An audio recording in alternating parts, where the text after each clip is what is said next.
everybody. I'm Jeff Turner from the Cockney Rejects. And how are you, Jeff? Just for everybody to know, Cockney Rejects and there's legend anthems. We Are the Firm, Oi Oi Oi, which spawned the whole genre. It's funny that some of your listeners will know that a couple of weeks ago I had Mick from Slua on, another Oi band from Galway.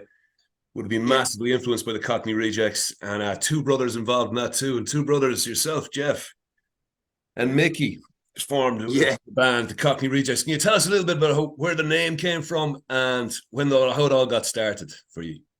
Well, it all got started, in East London in the 70s. I got back, like with all the brothers and all that. My main thing was listening to their records when they was out, and it was all like Nazareth, Led Zeppelin, Thin Lizzy, all the great rock bands, and I loved all that, Queen, all a lot of it. And then, you had your glam thing in the 70s, you had your classic rock, then you got your prog rock, and it was all brilliant. And I remember, me and Mick, we was heavily involved in the amateur boxing.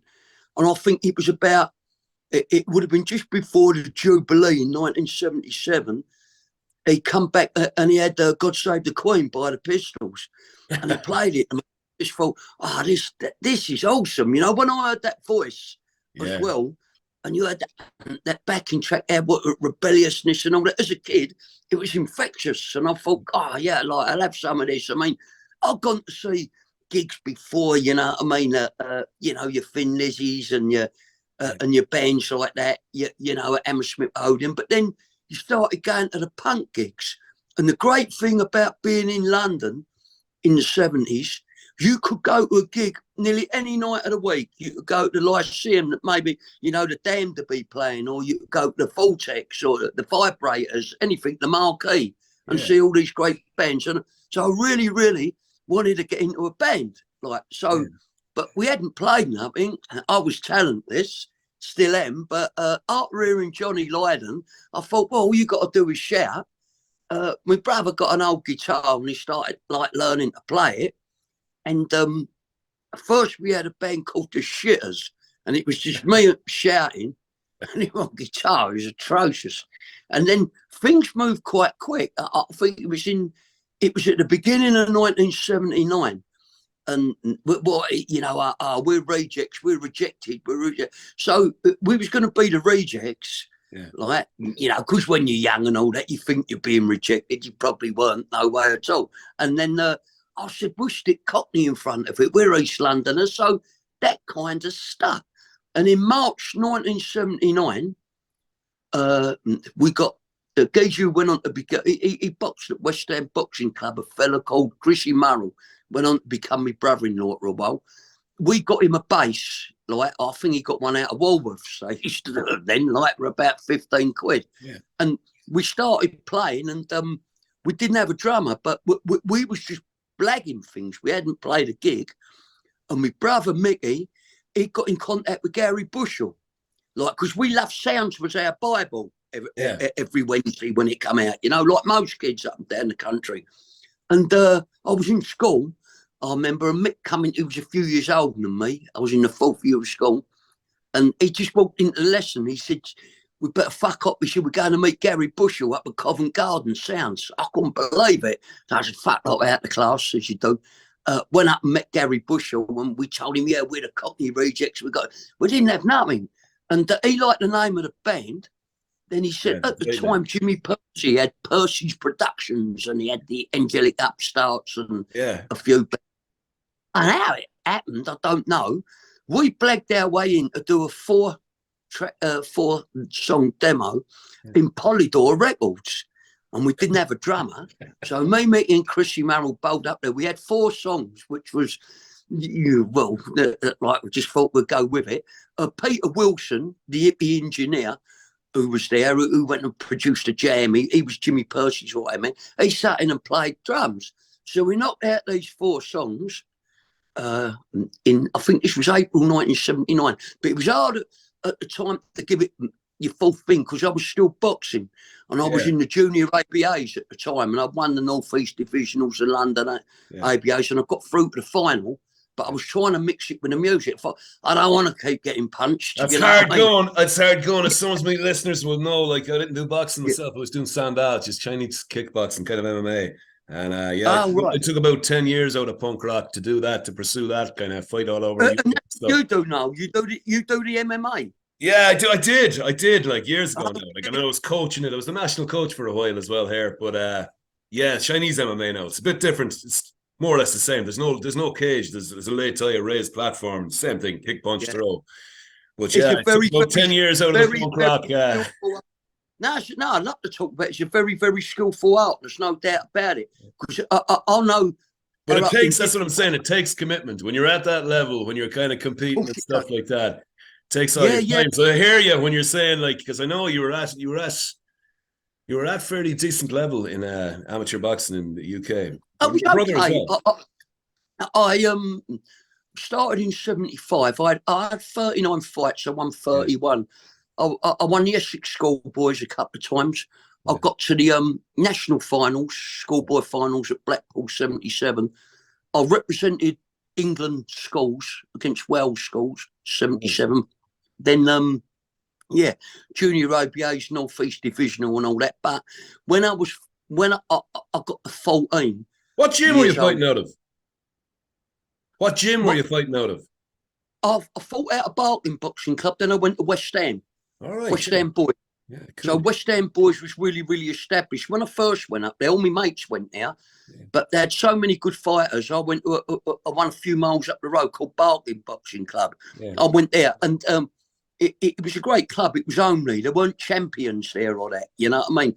Yeah. So I went back to West Ham. I left Barking in 1978. But I do think with the rise of the football thing and the punk rock thing, I looked at a lot of the punk rock thing, you know, as boys like thuggery. If you put a Damned record on in the morning, you wanted to smash your room up. And I started drifting away.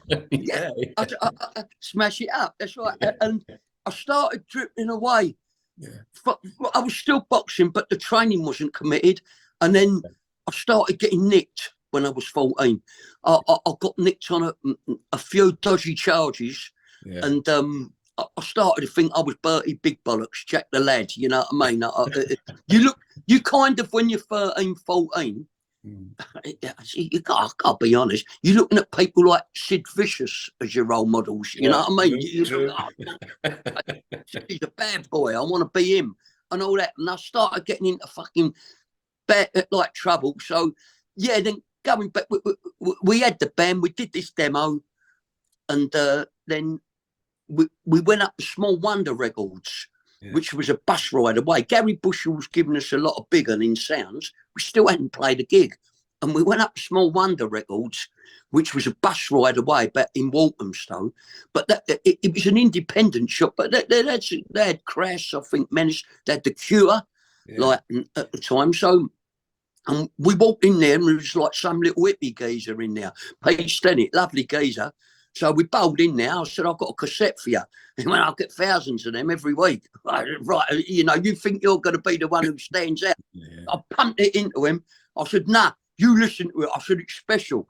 Time we got the bus home back to my old woman's, she said, oh, I've had a phone call from a bloke called Pete Stennett. I went, Pete Stennett from Small, said, he wants you to give him a ring. Well, we rang him up. He said, I love your demo.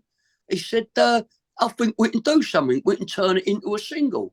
So then I got a fella, Paul Harvey, great fella, who played the drums. He had a fruit and veg store in Stratford, but he had knocked the drums about all right. It was a good bloke, Paul. And we went into some studio in Islington, a little 8-track.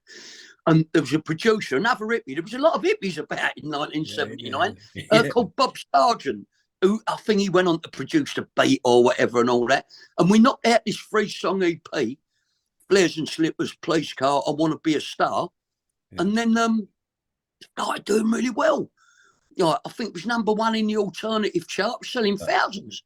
I was still wanting my old man for fucking £2 a week pocket money or £1 a week pocket money. I'm selling all these records, like it was mental. But it's what shaped you. And then that kind of flew. Then Chrissy Murrell was involved with my sister, the bass player. Paul Harvey had another stall opening and all that. So we stumbled across Vince Reardon as a bass player. We met him in the pub, the Army and Navy, and he was a roadie for Sham. He come in on bass. We used certain different drummers.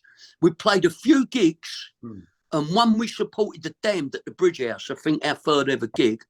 And the Damned were a great band, but a lot of the time they was like half-hearted when they was on stage, fucking about and all that, because it was our own crowd. We give them a proper run for their money. And then I think so it's March, April, May, June, July, August, 6 months after the band formed, 3 or 4 gigs. Yeah. We had got a call. I think it was a Sunday. Jimmy Percy had some spare time in the studio, and we went up there. We had 2 rehearsed songs, which was "I'm Not a Fool" and "East End." We recorded them. He was a great salesman, Percy. I'll give him his joke. Within a week, we had all these record companies swimming around us. Like, you know what I mean? It was Decca was involved, Polydor, Warner Brothers. I don't know what one of the Warner Brothers, but that there was definitely like interest in it. And then the biggest fish of all, EMI come calling, and I thought, I really want to go with EMI because I remember Queen's first album, which I love, and it had the EMI thing in the middle. And I could never have dreamt. I mean, I couldn't sing a note. I didn't know what I was doing, and I just thought they talk about the rock and roll swindle. I played 4 fucking gigs. Yeah. All of a sudden, I'm 15 years old, and my album's going to come out on that label. That was good enough for me. You took the simple things then, which really meant a lot to you. But as you got older and you got more ingrained, you wanted more and you wanted more, and that's when things get out of control. Yeah. That's a brilliant story. That is a brilliant story. And I'm 15. Yeah, 15. I was 14 when I made my first single. The funny thing was, I was 15. Yeah. And my old man was a doctor. He knew he listened to Perry Como and Frank Sinatra. He hated punk rock. I don't blame him. And when we signed for EMI, they got this toe rag of a manager, Tony Golden, who managed Sham and all that. Like, never, he hated us, but when he smelt a pound note, he was proper around us. And they took us in his limo. What got in a fucking limo? Like, and my old man had to come with me because I was underage. We went up, we was fucking about like stink bombs. It was new bomb on like fireworks and all that. And this Golden, he hated us. And we went in this great big up. He got his lawyers there. We signed this deal for 25 grand. In 1979, a lot of money. And then it was an accumulative deal for 4 albums. So the next album, you get another 5 grand, it was 30 grand, and 35, 4th album, 40 grand. So accumulative, it must have been about 140 grand. Jeez. But I didn't care. I remember that manager, he turned around to me, he said to me, Dad, he went, like, in 2 years' time, he said, there's a fucker who used to manage Lulu. Like, just got into punk rock. 2 years' time, he said to me, Dad, he said, he can have a house. I thought, house? Really? And he went, what car would you like to drive? I was fucking 15. I said, mate, the only car I had is a fucking Sky Electrics. Like, I said, one with a remote control. And it was all that shit and all that bluster, you know. Yeah. And suffice to say, he took all the money in the end, you know what I mean? But we'd made our way and we entered the game really quick.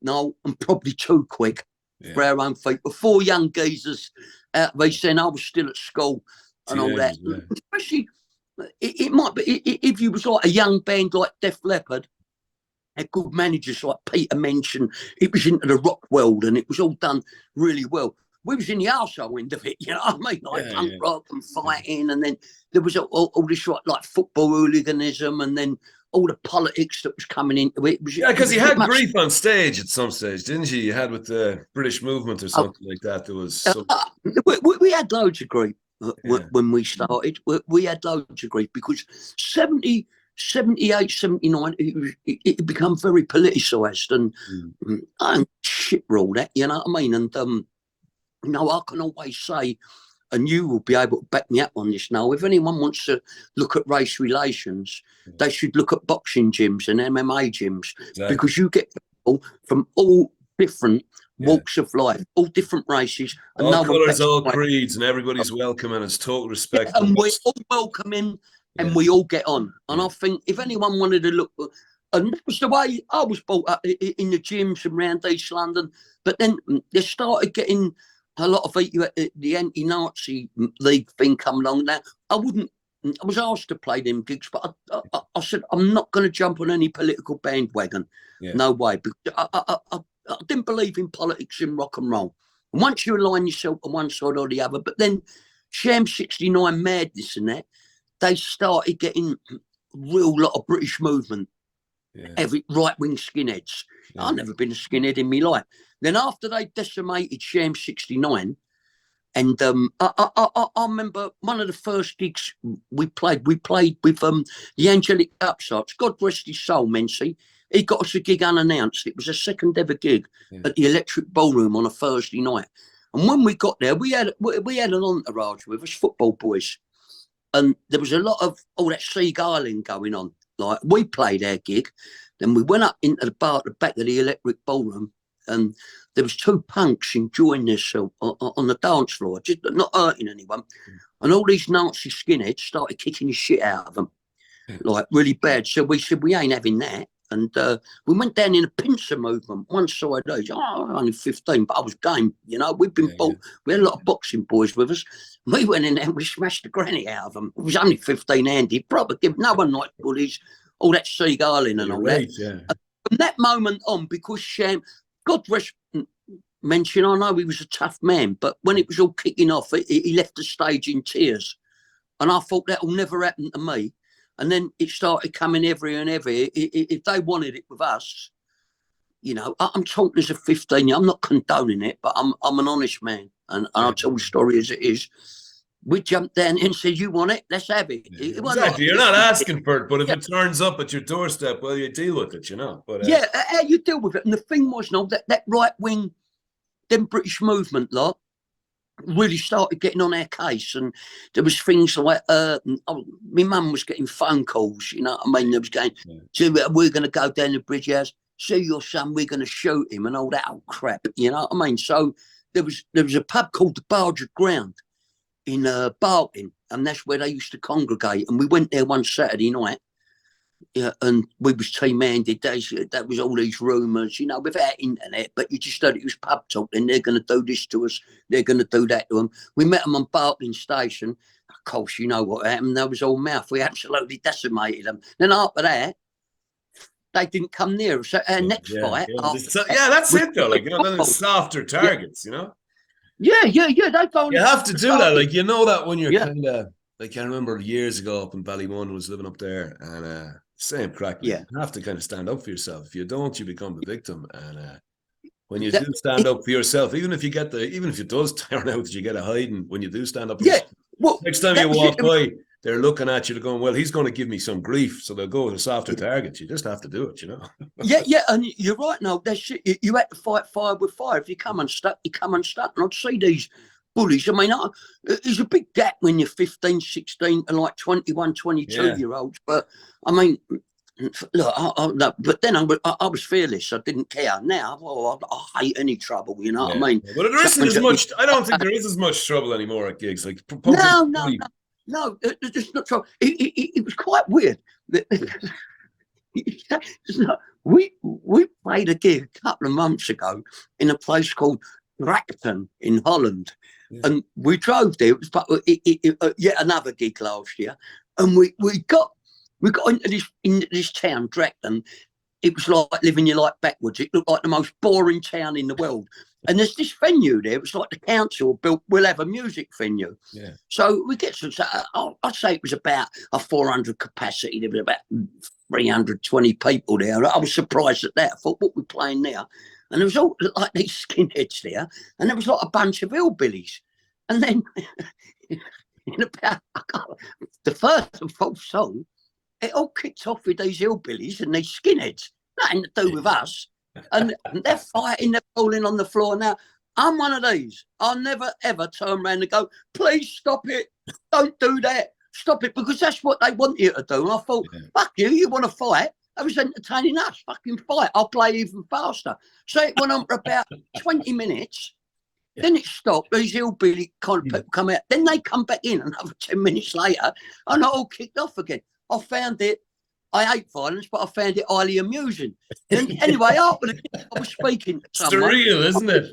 Yeah, I said, I ain't seen that for years. I said, what the fuck was that all about? They said, well, them hillbilly looking geezers, they're local farmers. Yeah. And they said, there's nothing to do round here. So they like to go to the pubs and have a fight. And they knew there was a gig tonight. And there was going to be, they come to have a fight. Oh, well, fair play. You know what I mean? As long as you're not fighting us, do what you fucking want. And that's the thing. Like the town I'm in at the moment is the west of Ireland, and it used to be famous for stick fighting in the turn of the century. So there'd be a guy. There was a guy down the corner. It's gone now. There used to be a cottage, and there used to be a guy living there, and he'd have all the shillelaghs to make sure that when he handed them out, because it was like a GA or like a football match, you know. The different villages around the town would come into this town to see, like, have a bit of crack and crack each other's heads, but he'd make sure it wasn't loaded. So the crack would have pour the lead into the shillelagh to make it like a club, like. So he the rule was that he was the one who had the shillelaghs and he could hand them out to make sure nobody was using something that was loaded, and they go have at each other, and have a few pints afterwards, Have a few pints up, whatever floats your boat. That's the way you get out. And there was one other that really I just thought, what is all this about? I think it was about 6 years ago. We done three shows in Mexico. I thought, fuck this. I think it was a show in Mexico City. We got there with a sound check. This club, again, it held about 400 people, I suppose.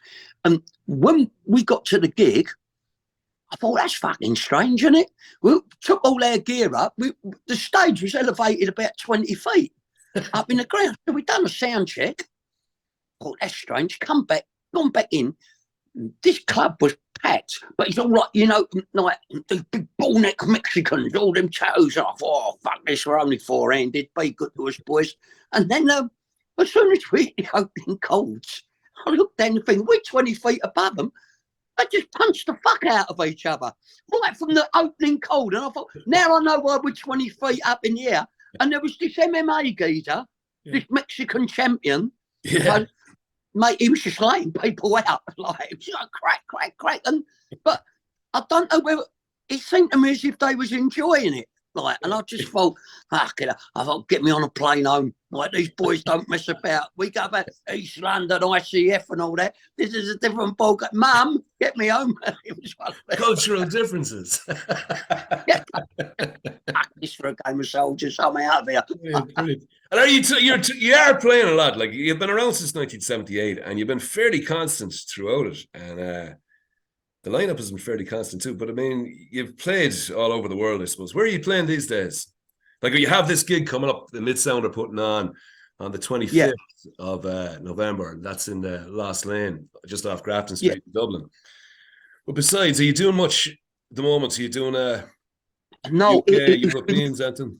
Yeah, it's been non-stop this year. It's I think we're about 100 gigs in this year. Jesus. Little bit of fatigue, you name it.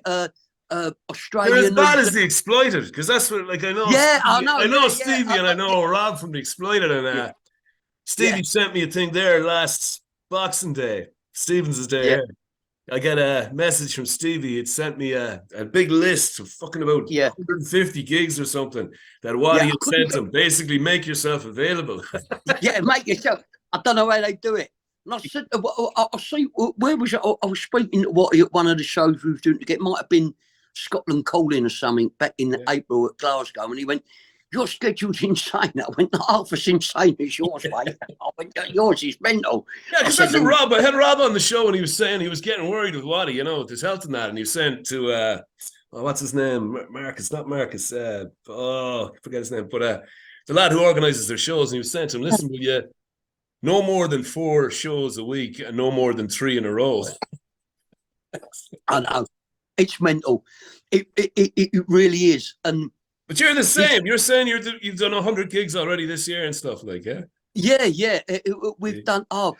We started back in early January. We had a full UK tour last November, December. Yeah. So in a 12-month period, it's over 100 shows. Then we went to Australia, New Zealand, Singapore, Indonesia. Yeah. And there we come back down a couple of European shows. Then we was up to Japan for about 8 or 9 shows. Yeah. Then a UK tour in March, and it's just been constant. Germany, we've done South America again too. Yeah. Argentina, Chile, Brazil, all around. And now we're finishing up. That's funny because Midstones, you're Gustavo and Chris there, who you're dealing with in Dublin. Yeah. They're from Brazil, and they brought over Cholera, and they brought over Ratos de Puero there recently. Ourselves, Debbie Samo, we were supporting the Ratos de Puero. Yeah. But they're starting to do that, which is great for Ireland. It's the first time we're getting to see these kind of bands. But playing over there. There's a lot of Brazilian bands. I mean, my missus is Brazilian. Right, yeah. So I go to Sao Paulo, Brazil, quite a lot. I know people, and I try to help as many Brazilian bands as I can, and I try to get them at Rebellion, because Johnny Wire's a great fella, and I've put forward a lot. I've got Innocenti's. That's right. I was wondering who got them on. I saw them last week. It was confirmed. Innocenti's. Yeah, great band. Dead Fish. Yeah, I've got the Rebellion, and Supla. I've got his band, who's the big like Billy Idol like star in Brazil. But I'm not that kudos, but I do try and help them. I've got another couple that another good band called Electric Punk in Brazil, and I try to help them. Yeah, but it's really cool. Like it's great how it's all working out. I suppose that's the advantage. Yeah, of the first century. Everybody can communicate, and things are happening. There's more of a.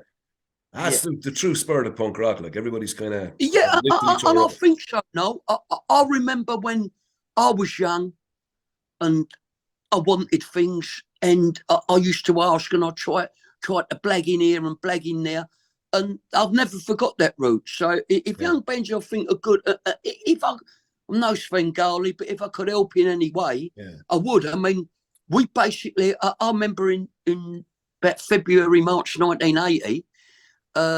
Watty and the Exploited contacted me, and they couldn't really get any gigs, and they give me a tape and all that, and we got the Exploited on our second UK tour in April 1980.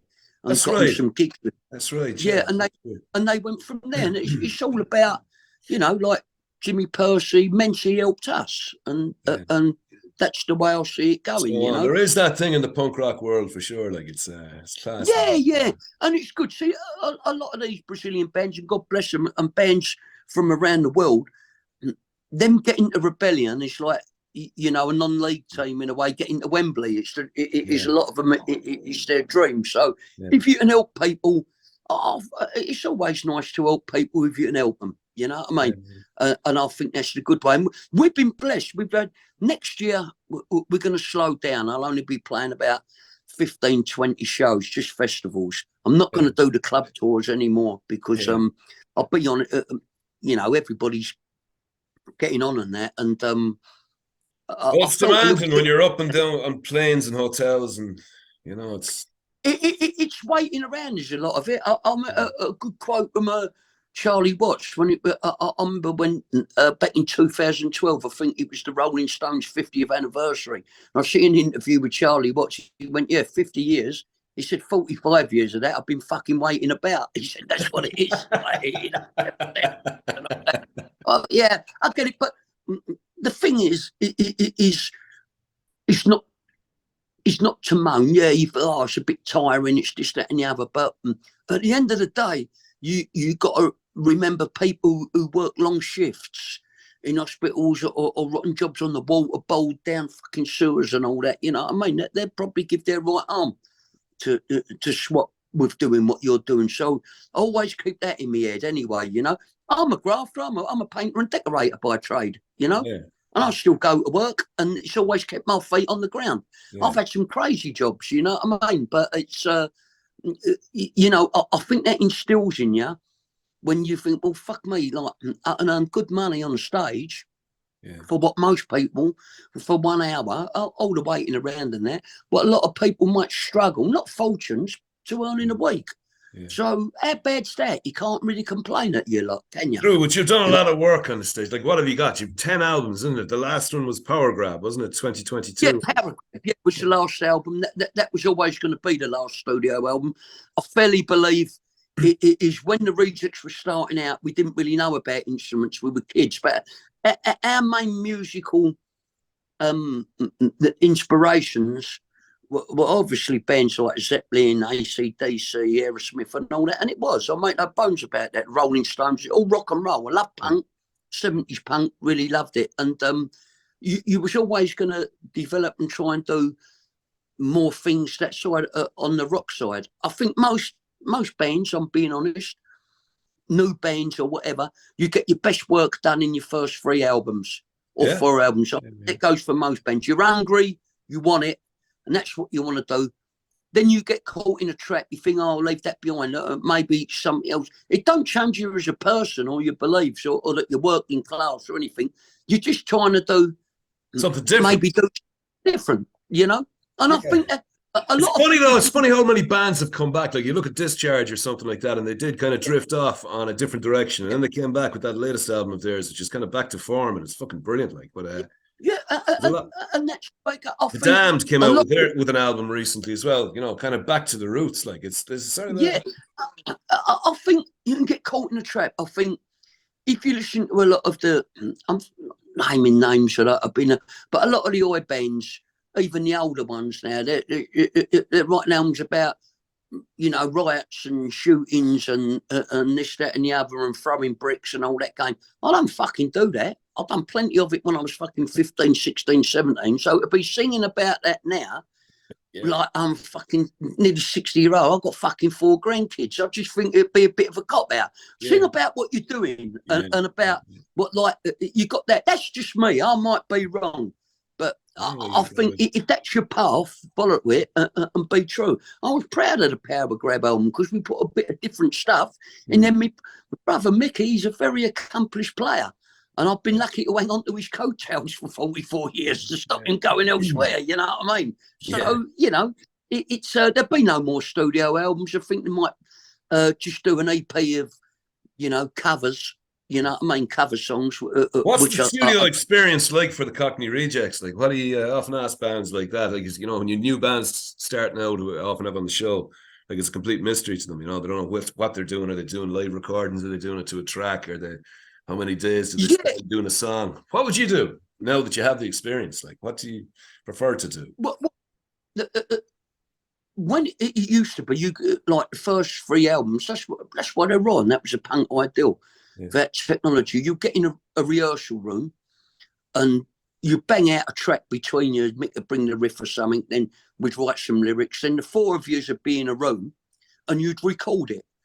And that's how it'd been. But the more the budget started to come in, like the Power and the Glory album and all that, then you started listening to, we get a rock producer in and he's farting about for 2 days getting a fucking snare sound and all that. And that's where it starts to get out of hand. But nowadays, I would write something, go over to my brother's flat, mouth out the tune, or he's got a riff, and then he'd put it down on something. I'll come back, lay the lyrics down, write the lyrics, then it's going into a studio.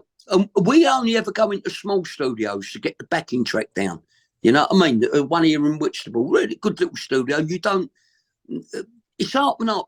Now with recording, it's kind of like, you don't all have to be in a room together doing it. So a lot of the rawness is edge, and a lot of people, you know, I don't like this where people can send this over now and say, I'll put a vocal to this or that. I'll go and knock it down with my brother. We go in the rehearsal room, rehearse it with the band, then they come and lay it down. And then after that, we go to a fella, Kevin Perry, who's got his own studio.